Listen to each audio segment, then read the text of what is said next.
doing the same thing over and over and expecting a different result. This is about jobs. McConnell said there will be no shutdown. Put a stop to bullying. Real cuts, the devil's in the details. I did not have sexual relations with that woman. In the Battle of Iraq, the United States and our allies have prevailed. The president went about this all wrong. America, we have come so far. We have seen so much. We shall overcome. Yes, we can. Game on. Thank you. Good luck and God bless you. The BSofA with Brian Sack.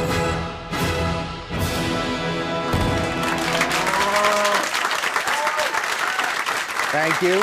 Thank you. Thank you, and welcome to the BSofA. I am your host, Brian Sack, and great news. My campaign manager says I'm just a few delegates short of the GOP nomination. Thank you. Yep, just needs me to wire some additional funds to his account in Nigeria. Very excited. And now, this week's BS. On St. Patrick's Day, President Obama visited an Irish pub near the White House. He was photographed drinking Guinness and wearing a green shirt that said, "Kiss me, I'm pandering." While discussing the Women's Right to Know Act, which requires doctors to perform a transvaginal ultrasound on anyone receiving an abortion, Pennsylvania Governor Tom Corbett said, "You just have to close your eyes," which ironically is what former Illinois Governor Rod Blagojevich's new cellmate just said. Mitt Romney won the GOP primary in Puerto Rico this weekend. He gets all 20 delegates and a gold chain. A former Goldman Sachs employee wrote an op-ed piece in which he revealed that they often refer to their clients as Muppets. The clients are up in arms, arms controlled by little sticks fastened near the wrists. Actor Alec Baldwin used Twitter to call Oklahoma Senator Jim Inhofe an oil whore who should retire to a solar-powered gay bar for refuting the existence of global warming. Choice words he usually reserves for his daughter. Now, as you know by now, if you've been watching the show, we've been getting our own sponsors for each show each week and keeping the money for ourselves. Now, we've almost raised all the money we need to buy our entire staff new iPads. So if you're thinking about buying Apple stock, now might be the time to do it, because 6 iPads is going to really put that company over the top. Now, this week's sponsor has all of my staff legitimately excited because it's a comic book store. So they'll be sending us a bunch of free swag, as well as a check with 2, count them, 2 zeros at the end, not including decimals. The company is Pack Rat Comics out of Hilliard, Ohio, which is just outside of Columbus, the town named after Christopher Columbus, the director of Mrs. Doubtfire. Visit them on the web at packratcomics.com. Be sure to check them out. And thank you again, Pack Rat Comics. You've made some very lonely men on my staff very happy. Until the network tells us to cut it out, we're always looking for new sponsors to put us over the iPad hump. So if you're interested, please email us at sponsorthebsofa@gbtv.com, especially if you own an airline. We'll be right back. The following sketch contains the word asshat, a completely made-up word that might not be appropriate for young children. Viewer discretion is advised. The 33-year-old was detained by San Diego police Thursday morning after he allegedly was seen in various stages of undress near the intersection of Ingram Street and Riviera Drive. It's okay. It's okay. We just need to work on a response to this thing, okay? What were you thinking? I was thinking about you, honey. Okay, look. It's easy to understand. You were exhausted, you were dehydrated, and you had malnutrition. What are you talking about? I was just getting my freak on. Russell, hear me when I tell you this.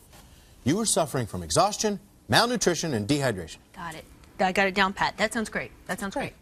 What if we forget the lame excuses and just be honest, okay? I'm sorry I was running around grabbing my noodle in traffic. It's because I'm a freak. Don't be ridiculous. We don't have to do that. I'm serious. I could shed light on a serious problem. What serious problem? The problem of people being total asshats and then blaming it on circumstances that nobody believes and checking into rehab. No, it's my job to never let you do the right thing. We could make a video. It could go viral. I could talk about how I got all naked and fondled my Kony in public. Okay, P.S., you should stop calling it that, okay? And I don't blame anyone else but myself, okay, for being a complete and total asshat? Admitting something in public, I don't know. It's unprecedented. I mean, let's listen to our lawyer here, okay? Maybe you were dehydrated and going through grief, just reacting to grief. Thirsty and sad. Oh, yeah. You're crying. Salts. Then you're Eat a Gatorade. dehydrated. Don't have You it. lose electrolytes. I've done worse and was less thirsty. What about this? How about this? Huh? This is a brainwave. Okay. My grandmother died like 20 minutes ago. Have you had a family member die recently? No. 2006. Okay. Oh, Cousin Eileen? Yeah. I barely knew her. I got one Christmas card from her my entire life. It's beautiful, though. I love this story. Estranged cousin plus dead dog? Yes. How are you even here right now? You should be in a hospital. This is incredible. You're going to be a hero. No. Think about it. Mel Gibson. Oh, I hate Jews. I hate blacks. I hate women. Does he admit to being a total asshat? Alcohol. No. Checks into rehab. Oh, booze made me do it. I love that one. Tiger Woods? Huh? Does he admit to being a sex freak? Got to get his sex freak on? Nope. So, I'm going to go to rehab for 6 weeks to cure me of this disease. I studied that one in law school. Oh, Newt Gingrich. Oh, I love America so much, I'm going to have an affair. Patriot. Britney Spears, Martin Lawrence, Pat O'Brien, David Hasselhoff, Winona Ryder, Lindsay Lohan. Asshats! Russell, let me stop you right there, okay? Martin Lawrence was the best man at my wedding. What you're trying to do here, it's unprecedented. We can bring attention to this problem. This problem is the Kony that terrorizes America. People accepting responsibility for their actions instead of blaming external circumstances, this could send shockwaves. Let's send shockwaves. Let's send the kind of shockwaves that a 7-year-old feels when he sees a grown man strumming his dangly bits at the corner of the street. That was you. Oh, my God. You did. I'm really ashamed right now. I'm Russell Jensen, America, and I did something really stupid. It's not a drug or alcohol problem. I don't have a made-up disease. I'm not exhausted or famished. It wasn't too hot. I'm not studying for a role. Just a combination of asshat and freak. I'm sorry, America. Russell, when you put it that way, I guess I'm just seeing it in a different light. I'm a bit of a wordsmith, though. What if we took that idea and we put it this way? Unfortunately, I was suffering from a combination of exhaustion, dehydration, and malnutrition.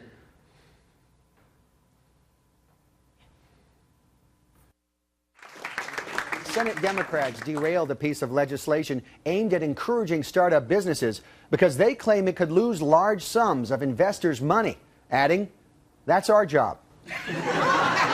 A sheriff's deputy in Florida discovered that a Best Buy employee had brought guns and handcuffs and intended to rob the store. Unfortunately, police were unable to protect customers robbed by Best Buy's extended warranty agreement. A Texas pastor has been sued for taking his neighbor's 12-year-old cat and throwing it off a bridge. But he did say, "If you know a better way to baptize a cat, I'd love to hear it." Brian Lamb, founder and CEO of C-SPAN, is stepping down after running the network for 34 years. If by running the network you mean pointing a camera at a podium. Said he decided to step down after learning that their last viewer had died from bed sores. The Detroit public school system may have to return part of a $6.3 million federal grant because it was unable to find ways to spend the money. But to be fair, it's not easy to spend money in Detroit. This is their nicest shopping mall. The Out NYC, the first gay-themed boutique hotel in New York City, opened last week. Joining me from the front of the hotel, our boutique hotel correspondent, Matt Fisher. Matt. Hi, Brian. I'm here at the world's first gay hotel. Now, I assume by gay you don't mean the old-fashioned term. That's right, Brian. It's gay in the Richard Simmons sense. The hotel is completely tailored to the gay lifestyle. The room service, the chambermaids, the hotel operator sounds like Harvey Fierstein. The concierge will direct you to New York's gayest restaurants and the gayest show on Broadway. Mamma Mia. Yes, and any other show on Broadway. Matt, what is the mood like at the city's first gay hotel? Well, it ranges from flamboyant to catty, Brian. Lots of oohing and eyeing at the floral displays, and constant comments about my clothing. They keep saying my outfit is cute, but in a way where you can tell that they hate it. Now, Matt, what sets the Out NYC apart from other New York City hotels? You pay a boatload of money for a tiny room. Now, that's the same in every New York City hotel, Matt. Oh, then I guess that just in this particular hotel, everybody's gay. Right. And there's not a single high chair in the place. Oh, of course, no babies. Oh, no, they're babies. They're just all gay. Now, is this a new trend, Matt? Or are we going to see hotels that cater to specific clientele? I think so, Brian. Talks are already underway for a hotel that caters to people with attention deficit disorder. I'm sorry, Matt. I saw a dust mite. You should maybe check that place out. They also just broke ground on the first of a chain of Christopher Hitchens, which will serve atheists. In the morning, there's a whiskey-only continental breakfast. Incredibly, though, the Gideons still managed to sneak a Bible into those rooms. Those guys are absolutely amazing, Matt. I wish they were in charge of distributing my book. I didn't know you wrote a book. Kudos. I did, Matt. And, of course, there's a controversial hotel near Ground Zero that caters to Muslim men age 18 to 34. Oh, really? What's that called? Al Quinta. Matt Fisher, everybody. Hey, Brian, great show so far. Next up is your new character, Stinkin' Lincoln. Oh, right. Okay, let's rehearse. Right. Oh, was that you, Mary Todd? I thought getting shot in the head stunk. Crikey! Oh, man, great writing. The British choice, you can make no wrong choices. Guys, our new sponsor, Pack Rat Comics, gave us these boxes of their awesome new merchandise. Yeah. I picked those up this morning. They were just sitting outside. This box must be their merchandise. This is awesome. Brian, you saw it this morning. Why didn't you tell anybody? Yeah. I don't know. I just don't know this stuff. And this stuff must be movie memorabilia. Oh, cool. Oh, sweet. Okay, hold on, guys. Why don't we go through this? I'll take the stuff in this box and give it to my kids or something, and you guys can split the stuff that's in that box. Well, wait a minute. How come you get a whole box to yourself? Because this show is not the BSofA with assorted freelancers. Too true. Good point. All right, come on. Let's get into it. All right, I'll go first. Wow, that's awesome. Muscle bodybuilder thing. Brian, that's Batman. Oh, man. What? It's an apron. Okay, it's my turn. Okay. Oh, check it out. From Iron Man, yes. the phone that they used to call Rhodey. Yeah. I can't Looks believe like that I phone. have this. It's like a lazy Susan, but it's lumpy. That's Captain America's shield. Brian. I guess I'm not in touch with pop culture. Yes, so I know. I'm really into Bicycle Man. You know, isn't everybody into Bicycle Man? There should be Bicycle Man stuff in this box. Who on earth is Bicycle Man? Check this out. Oh, no way. It's the sunglasses that Han Solo wore in The Empire Strikes Back. Yeah. I don't really remember the scene where Han Solo wore floral sunglasses. It's like several scenes, I think. It's like a bunch during the movie. We can all agree those are Star Wars level sunglasses. They would probably be in that movie. Yeah, I mean, it's essentially a Star Wars. Probably. Yeah. It's like Knife Man or something, I guess. Knife Man? Oh. Brian, that's Wolverine. He's been in movies and cartoons and everything. Trading cards. You know what? I'm out of touch with pop culture. Yeah. You know, Bicycle Man is just, I'm so into Bicycle Man right now. Do you know when he gets in big trouble, he just switches into lower gears? No such I don't thing as know. this thing. Oh my God! The cat pictures from Battlestar Galactica! Battlestar Galactica, sure. Starbuck had these up in her bunk. Oh my God, that was awesome. I guess I remember that. From episode 304. Exactly. Ooh, wait. Dibs on the Coke can. Whoa! From a movie. Classic Captain America. Captain America, Oh, that's so cooler than the shield. Man. Yeah. Ouch! What? It's the rusty syringe from Clockwork Orange. Yeah. Oh, God. Oh man, Wow. oh yeah, the prop drugs in this are really making me feel like we're Use your words. What? glove in. Are you guys sure these are movie props? Yeah. Awesome. Totally. Hey, who here remembers Air Bud? Oh, Do I? Check it. What? He's always quoting that movie. Yeah. Well, then check this out. This femur from a dog must be all that's left of Air Bud. What else could it be? Good. Oh, that's cool. My turn again. Finally. Oh, check this out from the movie Philadelphia. Yes. A jar full of AIDS. Awesome. Oh, shoot. I got it all over the open sores in my hand. Oh. That's Wear gloves. We can't eBay it now. stupid. You know what? Yeah. Oh, my bad.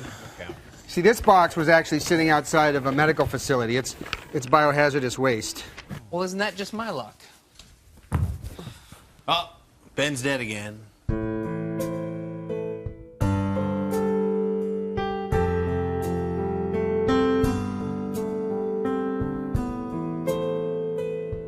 Pack Rat Comics. Mention GBTV and receive a 10% discount on your entire order. Wow. Auto mechanic Carlos Alberto Perez won a Barack Obama look-alike contest in the South American nation of Colombia this week. After winning the award, Perez returned to his job as an auto mechanic, where he says he will continue his resemblance to Obama by not living up to expectations. Meanwhile, a Mitt Romney look-alike contest in Ohio was won by this man. The Out NYC, the first gay-themed boutique hotel in New York City, opened last week. It's just like any other hotel, except for the location of the peephole. Prop comedian Gallagher suffered a heart attack last week and is slowly recovering. The real victims, though, the audience members in the first two rows. Rick Santorum released a statement announcing that if he were elected president, he would ban all hardcore pornographic material. This stance is expected to win him the key nobody vote. And finally, this week a video surfaced of TSA agents at Chicago's O'Hare Airport subjecting a wheelchair-bound 3-year-old boy to an invasive search where they even swabbed him for explosives residue. I'm the last one to defend the TSA, but he did set off red flags when agents noticed his Dora the Exploder backpack.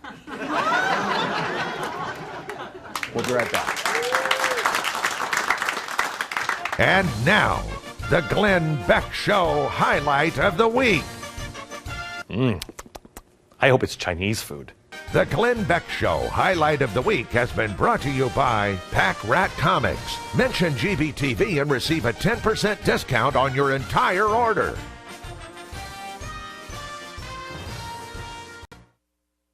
In honor of this week's sponsor, Pack Rat Comics, and to reach out to all the comic book fans that may be tuning in for the first time tonight, I thought that I'd explain our show in terms that you might appreciate. The BSofA with Brian Sack. I'm the hero of the show. My superpower, comedy. I developed this superpower when I was a child in a tragic freak accident between the ages of 5 and 20. I didn't get enough attention. I used my superpower to fight evil in the form of BS. My nemesis are idiots, fakers, and hypocrites. And if you enjoyed that, you'll really enjoy this. The BSofA 2. I'm still me, and I still fight BS with comedy, but now I'm tempted to give up this life and live as a normal man. I wish the BS would just roll over me like a warm summer breeze, just like everyone else, but I realize that I have terrible responsibilities that I can't turn my back on. Pretty good, right? The BSofA Generations. Same deal as the first two, but now I have a protege named Balderdash, who skews a little younger. Sadly, he dies in the end. Spoiler alert. The BSofA Forever. This is the final installment where I have to fight my greatest enemy, the dark side of my own personality. Those are the sort of comic book movie versions of this show. World Defender Team. I guess I'm being brought back as a member of World Defender Team? We use our combined rhetorical skills to fight evil. Metaphor. Allegory. Logic. Comedy. Volume! Let's not overdo this. Destinies. Destinies. Brian, you are my son. You were sent to Earth for a very special purpose. To teach humans the real meaning of justice. Okay, looks like now we're telling my origin story. Also, this wasn't my original origin story. Sack. Oh, great. So apparently the show's now been rebooted and made more moody. We're not really breaking any new ground here. Tales from the Backward Zone. The ASFB with Dr. Emil Cass. I'm the mirror image of myself, in case you couldn't tell. Oh, come on, this is pointless. You've ruined the franchise. I'm out of here. Too much. Who could be so evil as to milk this franchise for so long? Perhaps it was someone you trusted the entire time.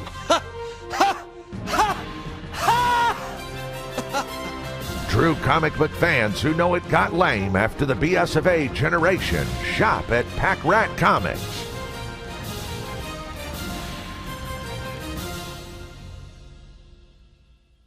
My guest at the interview bar tonight is the F.K. Weyerhaeuser Fellow in Law and Economics at the American Enterprise Institute. He's written a variety of things, including a book called The Real Jimmy Carter and 3 books with Reagan in the title. His newest book is The Politically Incorrect Guide to the Presidents, From Wilson to Obama. He ordered a gin and tonic. Please welcome Stephen Hayward. Stephen, welcome. Cheers, Brian. Cheers, Mr. Rovi, as they say. First of all, Politically Incorrect Guide. Strong gin and tonic. Well, good. Politically Incorrect Guide to the Presidents from Wilson to Obama. Why are you starting with Wilson?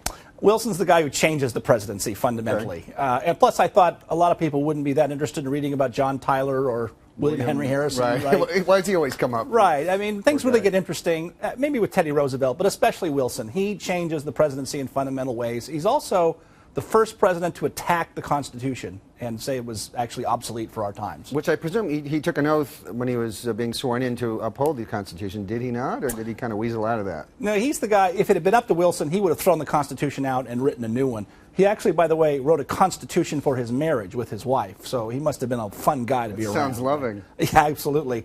But you can't get rid of our Constitution. So he said, let's just reinterpret it the way we want. He gave us the idea of the living Constitution, which liberals love and embrace now, which I say the living Constitution means the written Constitution is dead. You go throughout the book and you give them a constitutional rating of how they handle the Constitution, and Wilson gets, I presume, an F. An F. Why? This is sort of like your citizenship grades people my age got back in school, which really meant did you behave in class, right? Separate from math and literature. I had 3 criteria. Did they share the founders' understanding of the Constitution, or did they reject it like Wilson did?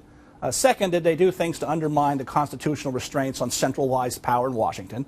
And then third, I also held them accountable for their Supreme Court appointments. Okay. So, a lot of presidents, including a lot of Republican presidents, have put very liberal people on the court who then expanded government power even more.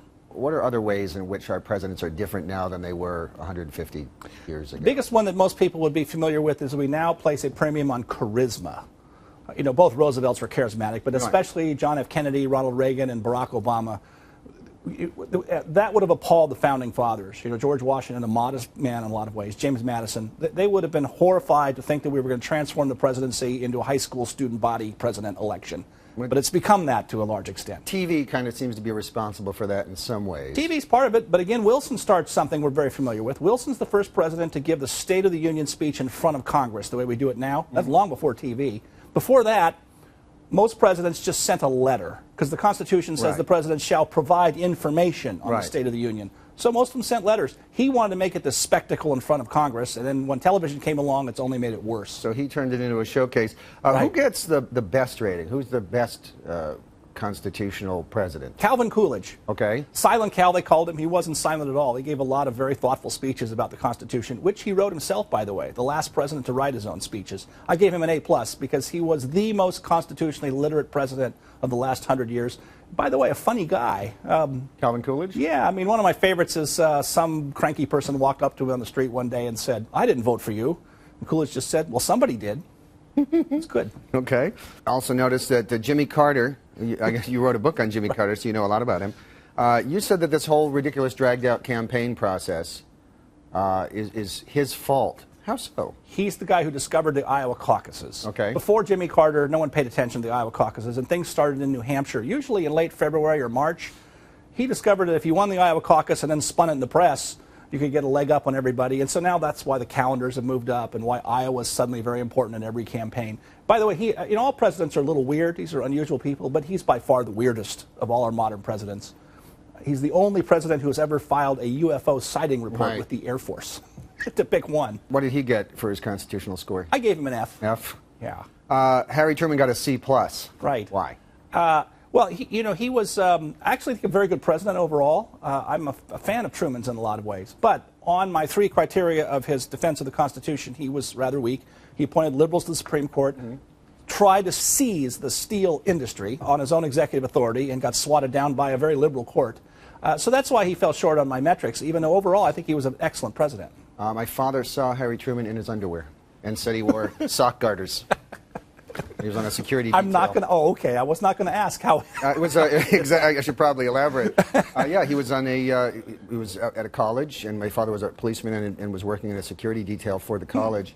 And Harry Truman was apparently very friendly, invited him up, his wife was there, and just proceeded to take off his pants as he was chatting away and you know, talking to his wife and my father. Yeah. Barack Obama's grade currently an F. You had a little asterisk because, of course, his term's not finished. Right, he's not finished, and if I do teach at the college level some, and if he were a student who came to me and said, "What can I do? Shouldn't I have an incomplete?" I would say, "There's no hope you're going to raise your grade. You should drop the class."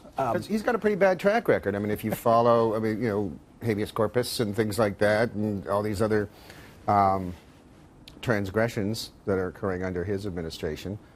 Well, I think he thinks the Constitution is optional. Well, it's strange because he was a constitutional scholar. Yes and no. The reason I say that is if you actually look at the courses he taught the Equal Protection Clause of the 14th Amendment. That's essentially all. And that's the liberals' favorite. Okay. That's the one that says equal protection for everything, and the courts for a couple of decades under liberals have used that as a hunting license to do justice wherever they felt like it. That's what he taught. He didn't teach about the separation of powers. He never taught about Article 2, about the presidency. He skipped over all the institutional things that are embedded in the Constitution, and he really has no theory of individual rights that you'd recognize. So that's why it's way overstated that he's a constitutional scholar. Well, why does George Bush, W. Bush, gets a B+ in your book? Right. Why is that? Because he strikes me as somebody who kind of, you know, stepped on the Constitution a little bit, especially the Fourth Amendment, Patriot Act, things like that happening under his watch. Those are maybe it's grade inflation. Maybe I had had too many of these when I wrote that chapter. Those are good criticisms of him.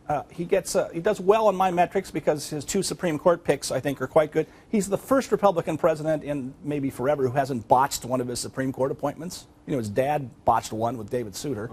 I actually think most of his defenses of executive power are constitutionally legitimate.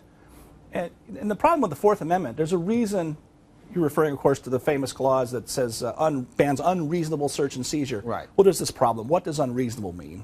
Yeah. Well, we've been trying to work that out since the founding, and that's why there are more cases on that one word than any other clause of the Constitution, and always will be. So I think that's arguable, although I think many of the criticisms of him are legitimate, and I share some of them. But he came out well on my scorecard, which maybe means my scorecard could be refined a bit. But who's the worst one? Oh, Wilson and Obama are bookends. Franklin Roosevelt comes out pretty poorly. He gets an F also. They're the 3 leading ones. But Wilson and Obama really are bookends. They really are very much alike. And so one of the reasons I did the book now and the way I did it is we're now at the end of a 100-year cycle. My hope is that the 2012 election will be the repeal of the 1912 election that brought us Wilson. That may be optimistic, but that's my hope. All right. Well, thank you very much, Stephen. Well, thanks for having me, Brian. Cheers. Cheers. All right. That concludes this week's BS of A with your host, me. My guest was Stephen Hayward, author of The Politically Incorrect Guide to the Presidents. New BS of A next week. Until then, you can look us up on Facebook and Twitter, and we're putting a lot of money into a MySpace page. We'll see you next week, and please, if there's only one thing that you take away from tonight's episode, it's this. 1 parking spot per car until America's back on her feet.